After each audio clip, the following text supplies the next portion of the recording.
Est-ce que tu sais que la personne qui te trahit, la personne qui va vivre des relations extra-conjugales, de l'adultère souffre?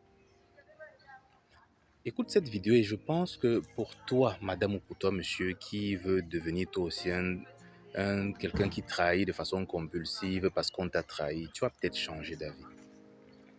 On a fait un live dessus et puis j'aimerais te parler de ça parce que j'ai pas mal de femmes qui m'ont contacté après par la suite et qui ont confirmé avoir vécu au moins trois des conséquences de ce genre de choses quand ils ont essayé de trahir à leur tour. Trahir n'est pas facile. Et surtout, l'un des premiers impacts que tu as, c'est que tu changes à cause des erreurs des autres. Hier, je crois que c'est Joël, un panéliste, qui le disait hier. Quand tu décides de devenir une personne de piètre qualité à cause des erreurs de quelqu'un d'autre, il n'y a rien de plus difficile dans ton esprit. Ça va être très dur pour toi. Ça va être dur. Et du coup, la personne qui trahit souffre de quelques-uns de ces symptômes que je vais te décrire tout de suite. Il y a d'abord le sens de culpabilité chronique. Une personne qui trahit est une personne qui elle ressent le poids, même si elle fait semblant. Elle ressent le poids de ce qu'elle est en train de te faire. Tu as l'impression qu'il ou elle s'en fout de te trahir. C'est pas vrai. C'est juste une apparence qu'elle fait pour toi. Son ego, les personnes qui trahissent ont un ego très malade. Et donc, pour sauver l'image de cet ego-là, il faut un peu comme les pervers. C'est-à-dire, ils font semblant. Mais en réalité, il ou elle voit l'effet que ça te fait. Si c'est une personne normale, il y a un sens de culpabilité, il y a la conscience qui commence à le juger. Et c'est quelque chose de chronique. D'accord? Et c'est quelque chose qui va amener à un autre point également, c'est la peur, l'anxiété de la découverte, qu'on découvre ses tromperies. Très souvent, c'est quelqu'un qui dit à ta famille que non, tu inventes tout, en réalité, c'est quelque chose que tu t'es mis dans la tête, ça n'existe pas. Et donc, pour conserver cette image de perfection, de menteur, il faut donc mentir constamment.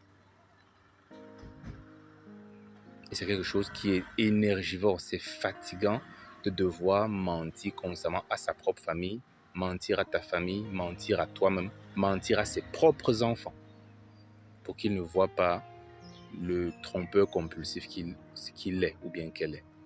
C'est un gros travail. Une des autres choses dont on parlait hier, c'était cette dissonance cognitive qu'on appelle très souvent une forme de perte d'identité. Où d'un côté, tu dis je suis une brave personne, je suis quelqu'un de correct, je suis un grand travailleur, je suis un papa exemplaire, je suis un bon mari. Mais de l'autre côté, tu reconnais quand même que tu fais beaucoup de sales coups à ta femme ou à ton mari. Tu le trompes tout le temps.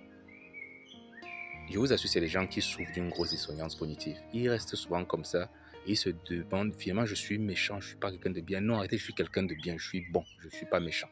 Et donc du coup, ces personnes naviguent entre les deux extrêmes. C'est une grande souffrance. Et en fin de compte, ça c'est notre truc, la paranoïa. Si vous avez remarqué que les gens qui trompent constamment ont la terreur, ont la honte, ont la peur sauvage d'être trompés aussi à leur tour. C'est une forme de paranoïa. Ils dorment comme ça, ils ne dorment pas normalement. C'est eux qui fouillent ton téléphone, c'est eux qui demandent pourquoi tu rentres à telle heure, c'est eux qui s'inquiètent. Comment se fait-il que tu rentres maintenant? Tu étais avec qui? Comment l'autre là t'a salué en te regardant de cette façon? Parce que c'est ce que lui ou elle fait constamment. Il ne supporte pas donc que toi, dans ton esprit, toi tu le fais peut-être sans te rendre compte. Tu salues quelqu'un de façon anodine, de façon respectueuse. Tu es rentré tard parce que tu as eu une véritable réunion pour le travail, ou bien tu as traîné avec des amis et puis comme tu n'étais pas véhiculé, la personne qui veut te raccompagner a traîné à te raccompagner. Il ou elle se fait des idées parce qu'il te trompe, généralement, c'est comme ça qu'il se comporte. Il ou elle sait comment est-ce qu'une personne trompe, voilà, ça fait mal, et du coup, il anticipe la douleur en renvoyant surtout le fait que tu fais tout ce que tu es en train de faire, tu as arrêté, tu es toi qui es en train de le tromper. Et voilà comment est-ce que ces gens souffrent énormément.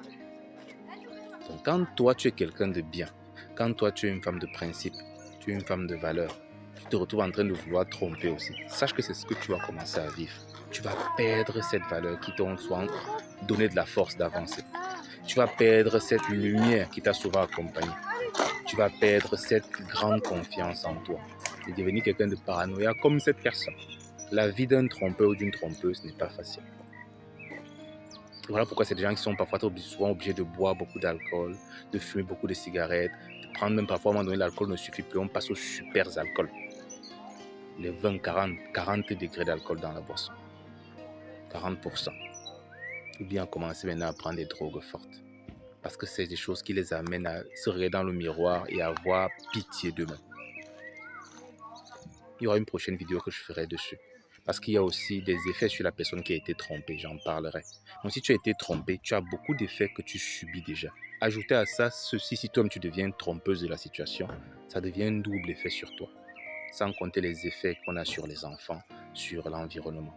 Et même, j'ai aussi fait une vidéo sur ça, il y a des effets néfastes et collatéraux sur les amants. Les amants qui sont de grands perdants dans les situations en général. Si tu es la tisa ou le tiso de quelqu'un, très souvent tu es un grand perdant. À moyen terme, tu perds. Donc si parfois on pense que trahir est une solution, c'est une solution à très court terme. À moyen long terme, c'est très destructeur.